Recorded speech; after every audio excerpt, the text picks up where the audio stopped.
Hi. Hi. I'm excited today. I have Evie here with me, and she has a YouTube channel. Her channel's called Evie's Eden, and we're going to talk some YouTube and some personal stuff, and we're going to have fun. So I'm going to start out. I'm going to ask you the question, why did you start a YouTube channel? I started a YouTube channel because I was going to retire this year and I wanted something to do for a hobby, something that would kind of document at least my first year's journey of my new lifestyle. So I Yeah. started my channel February of this year and I retired May of this year. So you started with a different name because it was you were going to do more about retirement. You want to Yes. you know talk about that. Was I I think my first channel name was Simple Retired Life. And I really didn't like that name because my name wasn't in it. And it's hard sometimes to match the channel name up with the person's name. I found that out on my own. I was like, what's her name and what's her channel name to match it all up? So I made a cheat sheet for it. And I was like, I'm going to put my name in my channel. So I changed it to Evie's Retired. And I really liked that channel name. However, I found that the people that were really looking for retirement videos were looking for the financial aspect of it, right. not the how I'm going to plan my day, how I'm going to spend my time. And so I felt like I wasn't directing my channel by the name to the people that I wanted to reach. Yeah. So when I changed my name to Evie's Eden, I stated at the end of one video, I thought it was appropriate because my life is beautiful.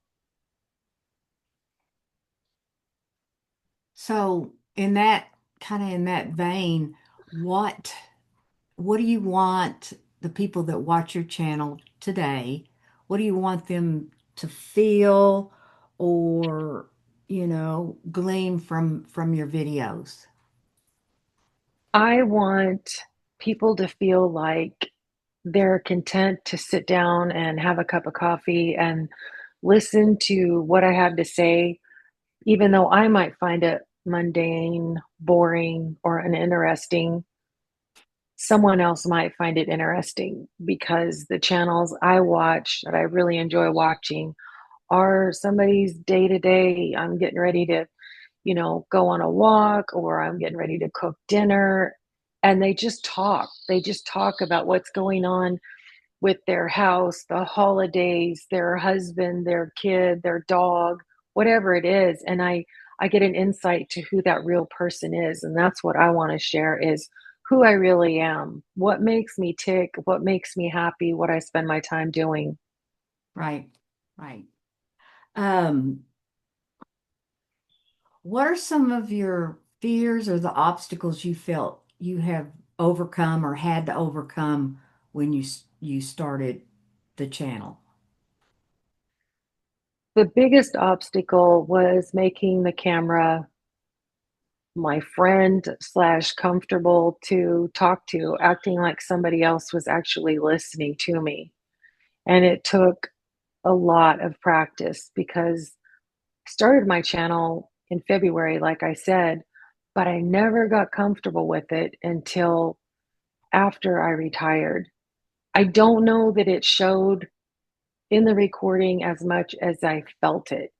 I felt the anxiety, the tenseness. Like right now, I'm using my hands sometimes when I talk, and I would be making sure that I kept it as sterile as possible to make it maybe more enjoyable to watch. And it was actually taking away from my personality that I really wanted to show through. Whether they liked it or not, that's who I am.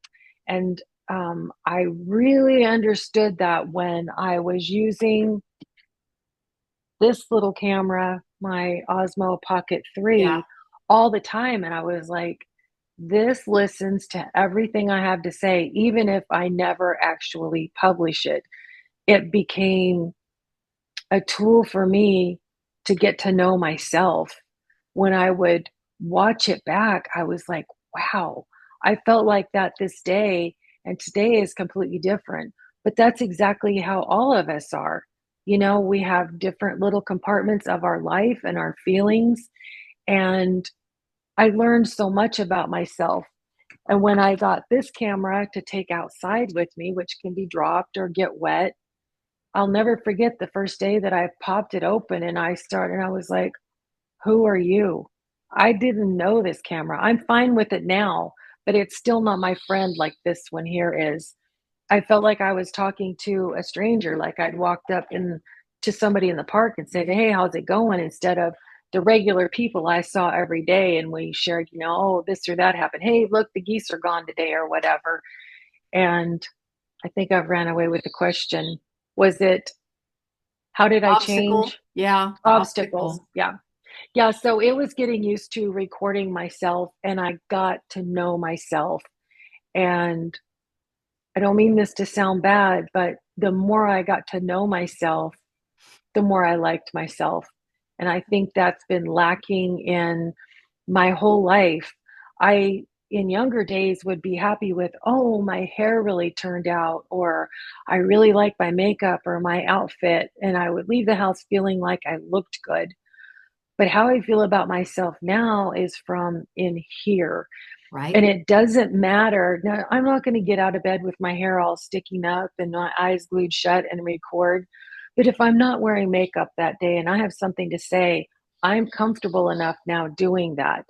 And then if it's a day where I'm like, I get an earlier start or I have an interview from my friend, I'm going to put some makeup on and feel like I look on the outside like I feel on the inside.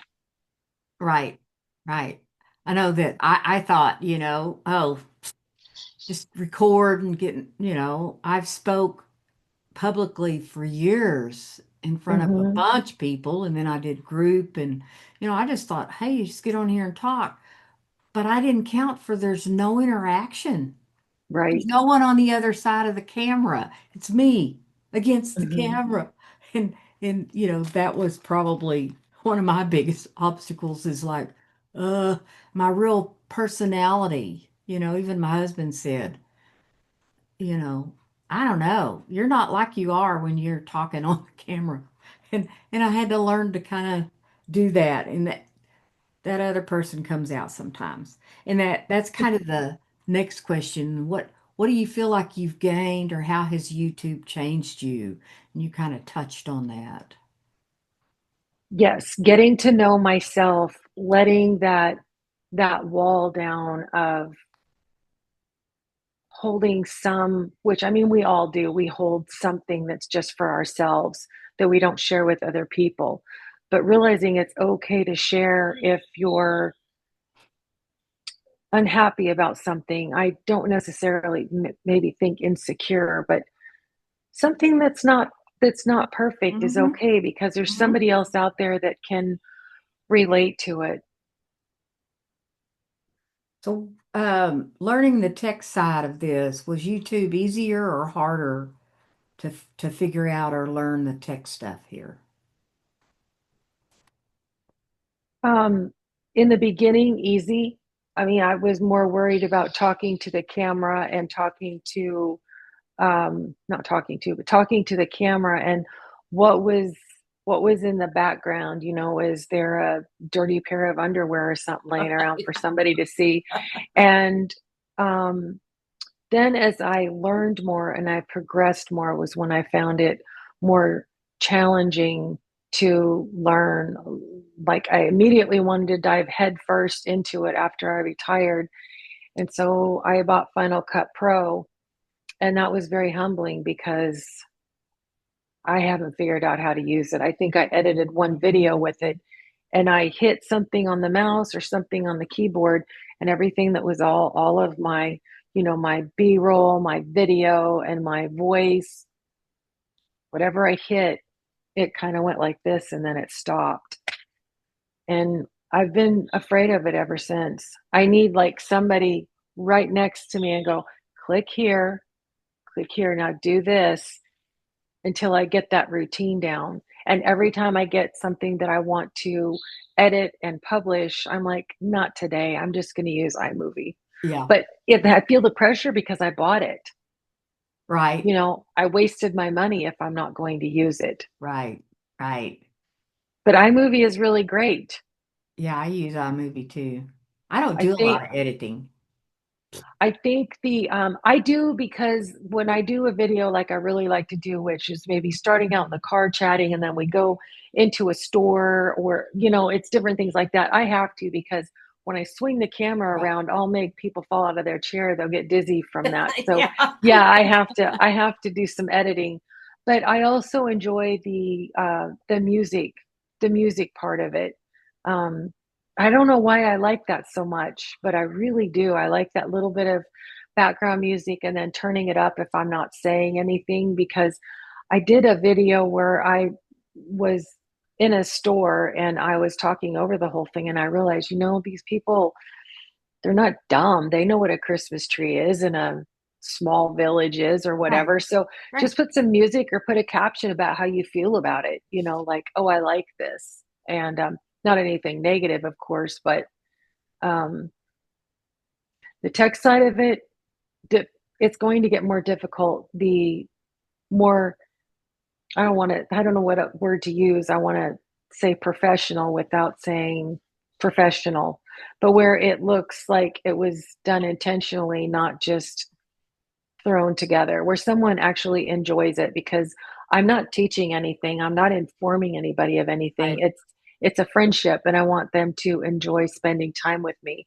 And I got a really nice comment from a lady that said she really enjoyed eating her breakfast and drinking her coffee every morning watching one of my videos. That's Now it's a great. really nice thing to say. Yeah. Yeah. Yeah.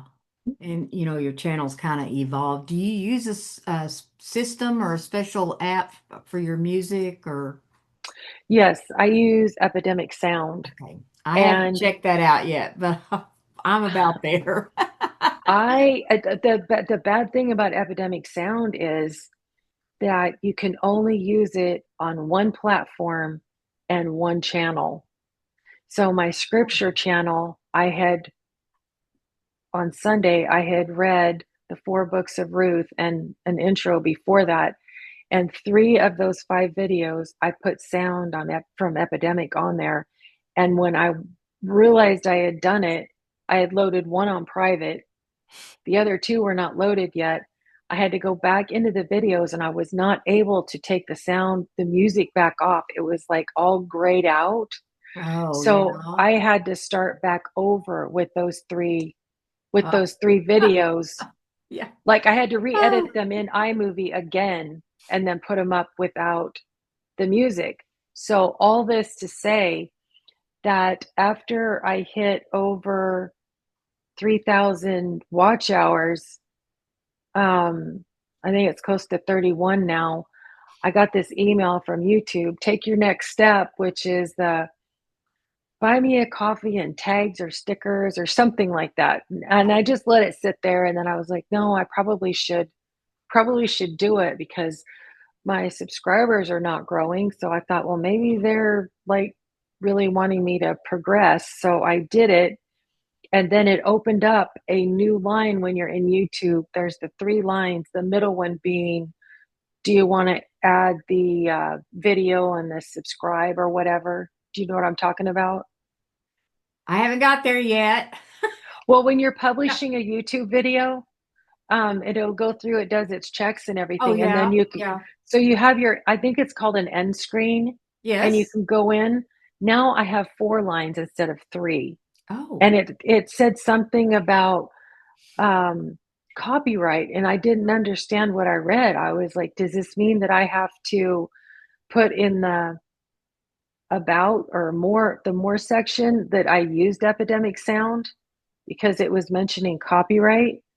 And I kind of went past it. And when I went back in to change it from private to public, I looked at it again, and all it said was no issues found and no copyright issues found. yeah.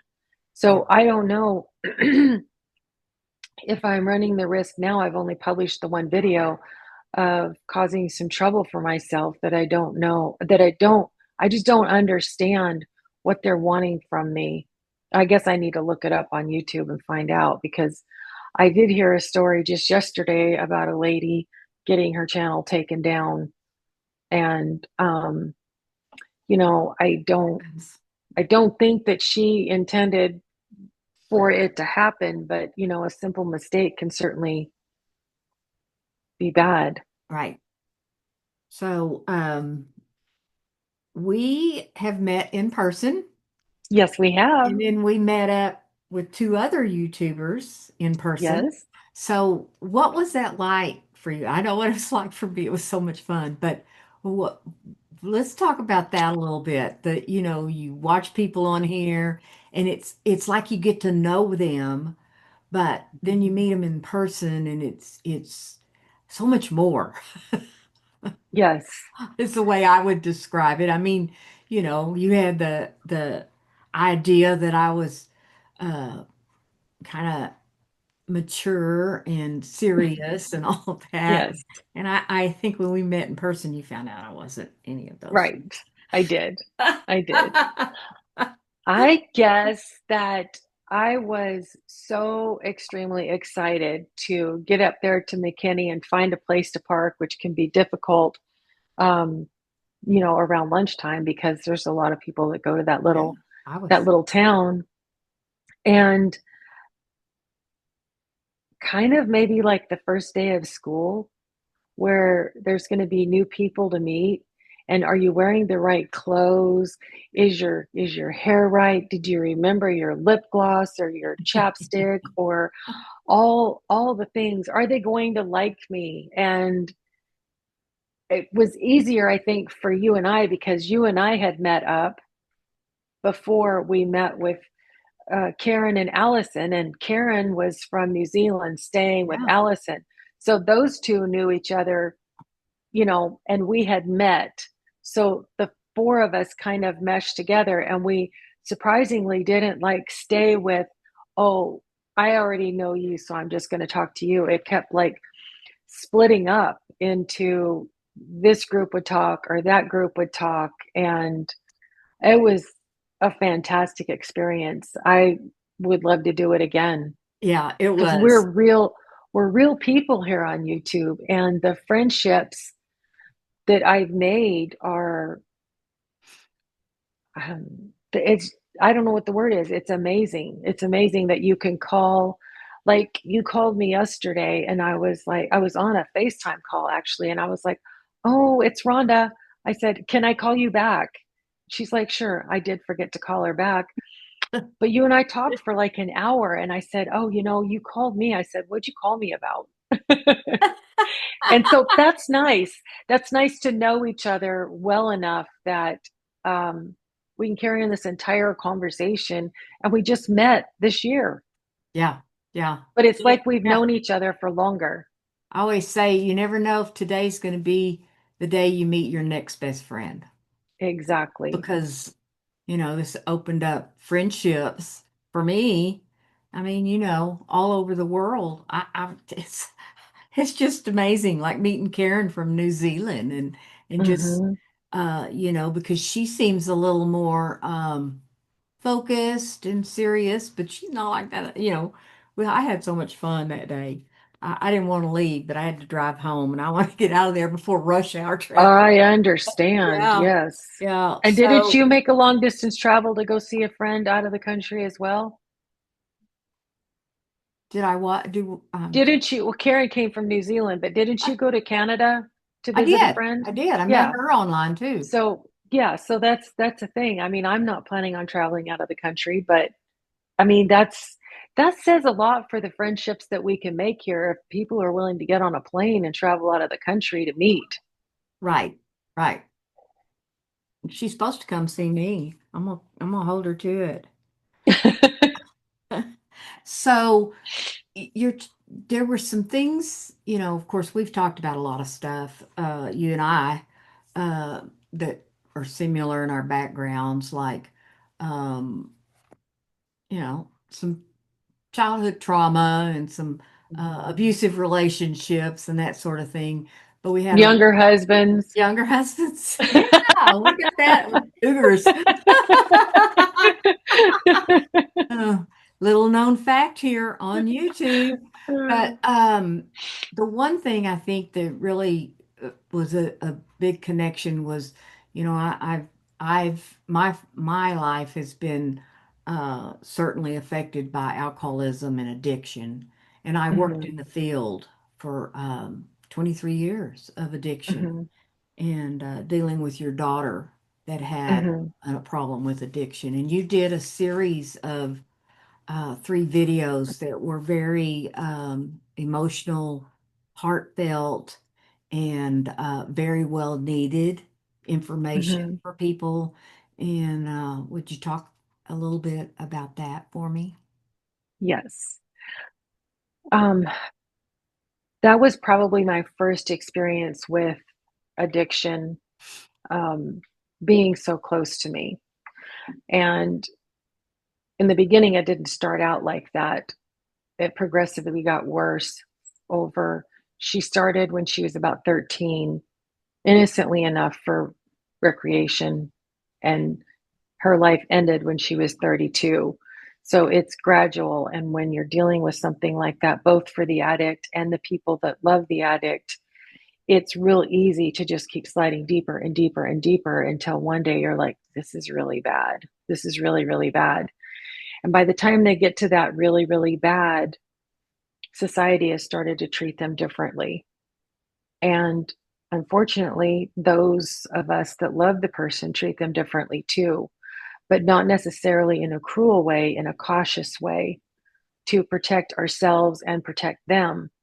But when we would get into a medical environment where she needed medical help to survive, the way she was treated was very brutal and very harsh. And the people that were giving her this uncare type of treatment were not enjoying their jobs. They should not be in the healthcare field if they're going to pick and choose about who deserves to have care and kindness. And I remember one day, I don't think I talked about it in the video, but her hip socket had been broken in three places. And so she'd had this surgery to, put it all back together. And she had to have some sort of, I think it was called radiation treatment on this hip repair to keep cancer cells from growing on the repair. That's the best I can remember of Right. what I was told. So she was transported by ambulance on a gurney to go to this treatment. She was not up walking yet. So it was like right after the surgery or soon after the surgery. And I drove my own car, followed the ambulance, the lights and stuff weren't on, but I just followed the ambulance over there. And she was wheeled in and the treatment was done. And I don't honestly know if the treatment was painful or if it was okay, but the position that she was in after the treatment was extremely uncomfortable. And I mean, extremely painful is the way I should put it. I mean, she wasn't even to the point of crying, but you could tell by the color of her face and her saying, I'm being tortured, I'm being tortured. Somebody please help me. I can't even get off this gurney myself. And people are walking past her back and forth. They don't care. And the guys, the paramedics, the medics, whatever you call them, that were from the ambulance were really nice guys. I had gotten to know them a little bit while she was in for the treatment. They were waiting to transport her back. And I was like, can you guys not do anything? Can you not relieve some of her pain? And I understand where they're coming from is, she's an addict and she's asking for pain medication, but you can tell when somebody is actually in pain and when they're not. And the medics were like, we don't know if legally we can give her anything for pain because she is in this facility. She would have to be outside the facility and us transporting her before she could be treated. And I'm about to the point of being hysterical on the inside. I'm not showing that I feel like, you know, I don't know, like the top of my head is going to burst off. And so I made a phone call to my husband, and I'm down the hall and I'm looking at these workers, the nurses and doctors, not the medics. And I'm saying, I don't know. I feel like it's time to call the police because this is inhumane treatment. And I am so close to this Mhm. situation that I don't know how to handle it. I need some voice of reason. Tell me what to do. And the whispers that came from the medical staff at the facility, I think they thought that I had called an attorney, not that I had just called my husband. And they hopped to and got things taken care of. But I shouldn't have to, what's the word, be her advocate to that degree. I mean, Right, not to get a person out of pain. She was going from a treatment facility to a back to her hospital room. It wasn't like she was going to get, medicated and then they were going to let her dress in street clothes and leave. She would be under supervision. right, right, So that's what's hard for me. And I went back to a lady that I knew many years ago that was an ER nurse in a largely populated city in California. And over the years, the things she had seen had kind of hardened her attitude toward people that ended up in ER that she felt like got themselves there for their right, own lifestyle. And she said, I see chain fights and knife fights and gunshot wounds. And she said, it, it, if I blow their vein out when I give them an IV, she goes, too bad. I don't care. This is your own fault. And there again, I'm not asking that they should have red carpet rolled out for them and treated like royalty, but treated like a human being, because most people that end up in that kind of a situation, that injured, did not intend for that to happen. Things went very wrong. right. You don't ask them, what do you want to be when you grow up? And they say, I want to be an addict or an alcoholic. They don't say that, you know? And Right? we dealt with that, our clients would have to go for appointments or whatever, and we have to disclose where they're at and that sort of thing, and they Mm-hmm. would be treated different. And it's people have this attitude about, well, they just need to quit. Mm-hmm. It's just Exactly. they don't understand addiction, and I think that's one of the things we connected so about, because if you've ever dealt with it personally, and at first you don't really understand, and but it's you educate yourself about it, Mm-hmm. and that it's I don't know, it's hard for these people to get treatment. It's even, I was even judged for being her mother. Like, what did you do to her? What Yeah, happened to her yeah, when she was younger that caused this to happen? When actually, yes, she did have some trauma. She was violated by a man when she was 13 in an empty house, which is what actually started the entire cycle. I didn't find out till she was 28. But just to get a little relief from what she was going on in her mind and have some fun with friends, and it completely escalated out of control. right, right. And as far as education for that, there's in the easiest way I know that I learned when I got in the field was because there's a lot of people that have trauma that don't get addicted, but it's almost like they have an allergy to it, and Mm-hmm, to where other people might drink or take drugs and it does something to them. And the people that get addicted, it does something for them. It's mm-hmm, it's a whole different, it's almost like their body just they reacts different to it. Like, mm-hmm, with opiates, so many times they would talk about how they would take an opiate. And I don't know if you've ever been on pain pills. I get kind mm-hmm, of drowsy and I can't function and that sort of thing. Usually an opium addict would take that type of drug and they would have energy. They would talk about it almost being like a speed to them. That's Yes. an allergic reaction. Hmm. It's completely Hmm. opposite than what, you know, most people. It's like a, giving a child Adderall that has ADHD and it slows them down. That's a Hmm. different reaction because of the chemical thing in their brain. So, I think that people just don't understand. They've never been educated. A lot of people are afraid of those people. And you do have those outliers, they become criminal or whatever. But it's really sad. They get judged Hmm. harshly. And yeah, they think that the parent did something in their parenting to cause this. And Hmm. that's not true either. You didn't cause This it. this is along the same subject line as far as being judged for being the parent of an addict. Um, just the being judged part. When my kids were probably in sixth and eighth grade, somewhere around that age, my friend, she used to be my neighbor when I lived in a different house, and she had since moved down toward Houston. She had a 5-year-old boy that was allergic to carbohydrates. He wore really thick glasses, he wore hearing aids. And at age 5, he had never stayed at anyone else's house, including his grandparents. And his parents wanted a weekend away. And she said, "You're the only person I trust. Will you take my little boy for the weekend?" And I was like, "Absolutely." So we went to the mall. And you remember I don't remember what it was called, but it was the teddy bear builder. You build your own bear. Yeah.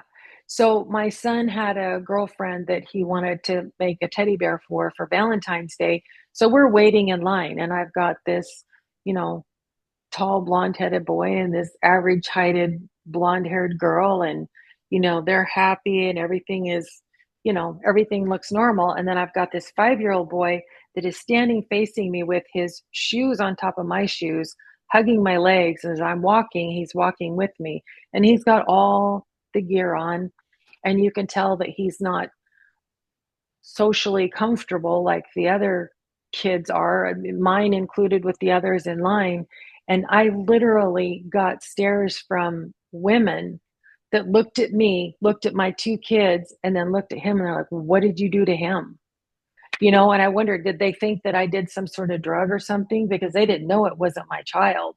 Right. Right. And yes, it was very harsh. And I wondered if the mother actually went through that all the time. Like, what did you do to this? Hmm. What did you do during your pregnancy to make your kid like this? People are so Right. easily swayed to make a judgment that may not be true. Right. Right. And, over the years I worked in the field, there were, addicts that had the perfect home life, the perfect parents, that you would have nothing ever traumatic happened to them, and yet they were addicted, and so Hmm. it's not, I always said, addiction is not a respecter of persons. Hmm. Right. Right. And Yeah, people are judgmental, and I always tell them, be careful what you judge. You might get to experience it someday. that's right. You know. That's right. All right. So let's get on to a little lighter subject. You Okay, retired, I and did. how long have you been retired? Almost 6 months. The end of this month will be 6 months. So has retirement turned out different than maybe kind of is retirement different than what you expected it? Yes, it is very, very different.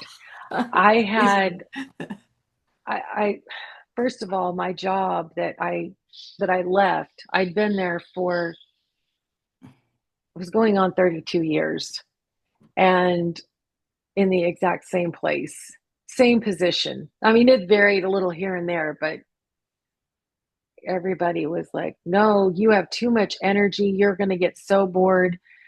Give yourself 6 months. You're going to be trying to come back here, or you're going to find something else to do. You're not going to be able to, you're going to be bored out of your mind." I was like, I mean, I didn't believe it, but it nagged me. It nagged at me in the back of my the back of my brain thinking, am I making a mistake? Because I was planning on working until I just couldn't anymore. I mean, slowed down enough. And things change at jobs. Nothing with my direct coworkers, but it just there was more rules and more regulations, and it just got. I mean, it just got a little bit more corporate every Yeah, year. There was a yeah, different change, and I would say if they could make us all have black hair and wear black hats and look exactly the same, they would be happy with that. yeah. And now here I am 6 months later, and I find myself so busy and so happy that I'm like, I where am I going to fit my housework in? Because I'm doing all the fun things, Yeah. and I absolutely love it. And it was the best decision that I've made in a long time. Yeah. I joke about I think I need to retire from my retirement.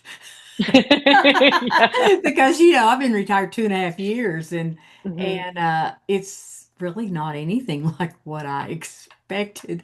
But No. it's on my terms. Hmm. I still work some, but it's on my terms.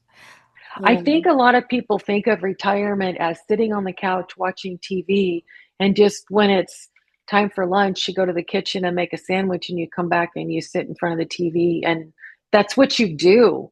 And it's nothing like that. I mean, you've got the whole house to take care of, which is not, I don't think my house is any cleaner in retirement than it was when I worked.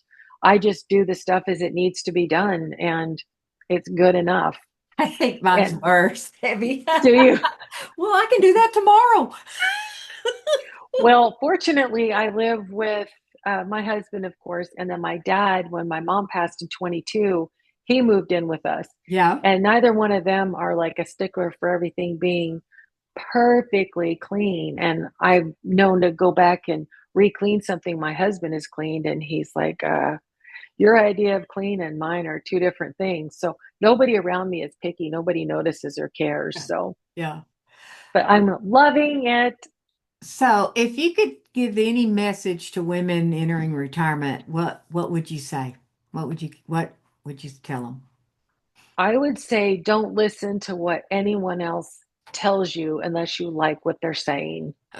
If they're going to tell you negative things about how much you're not going to like it, or I guess I feel like that people told me negative things because they were jealous, or they didn't want me to leave because it would make their workload more Yeah. or different.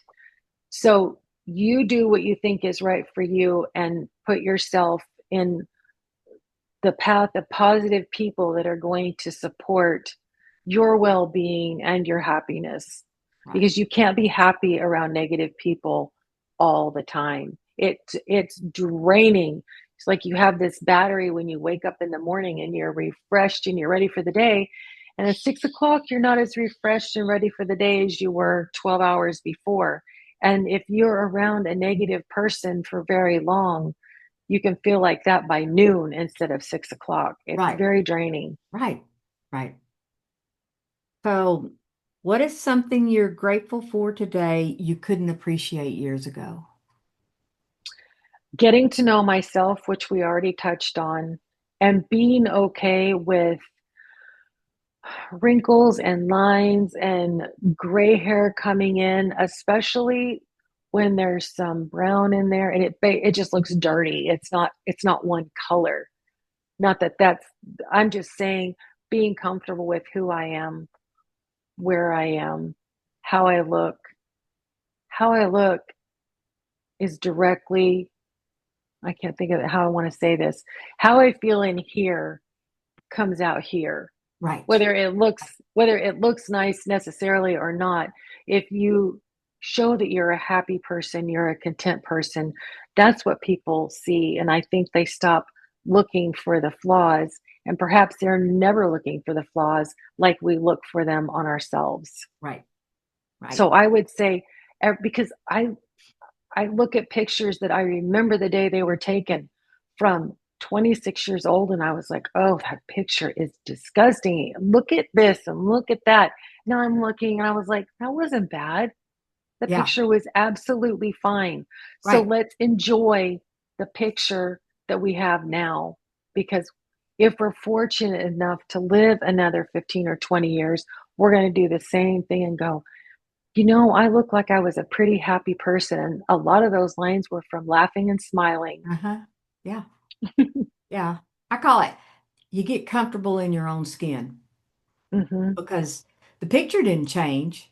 What changed was what's within you, kind of my be you on purpose. Yes, And exactly. and that's everything, our weaknesses and our whatever it is that trips us up, plus the gray hair, and you don't have any gray hair. Oh, I do. It's highlights. But when we're little girls, when we're young girls, when we're teenagers, we're worried about what style of jeans we're wearing, matching what shirt we're wearing. And as you get older, you're like, that shirt is so comfortable and I'm going to wear it whether it's in style or out of Right, style right, because that fits my shoulders right. It's been worn enough and washed enough that it's absolutely perfect. right. It's all about comfort, baby. It Isn't it? is. It Isn't it? is. Yes. I can remember those customers in the salon talking about, oh, if it's not comfortable, I don't wear it, and I can't wear heels and I don't Hmm. turtleneck, it's too tight, it hurt, I can't, it Hmm. chokes me, and I'm like, oh well, it happens, doesn't it? And the rest of us being, as we get older, more comfortable with ourselves and letting that this or that thing show that we're actually uncomfortable with, other ladies our age are looking and watching and saying, if she Right. can do that, I can do it too. That's right. That's right. And that's, I think that it's even biblical that the older women are to teach the younger. And it's not that we are here to fix them or tell them what they need to do. It's through attraction, not promotion. We, Hmm. if you live it and you walk it and you hold yourself high and it's attractive to the younger girls, Hmm. and I think it's getting more so. We already talked about, how society looks at us as older, and that there's kind of a little bit of shift. I know Hmm. there's society, especially overseas, older women are revered. I lived in Saudi Arabia, and the older women were revered. I mean, because that's their society. And in our society, it's the younger people. And man, the way I acted when I was younger and some of the stuff I did, it was like there was nothing to be admired about some of my behavior. It's like, oh my gosh. So, I'm not as prim and proper as you think, Miss Evie. Oh, I know. What is it? I've been around the block 3 times, maybe four. Yeah. So that leads me to this question. What is the one thing you would say to your younger self now if you knew what you knew now?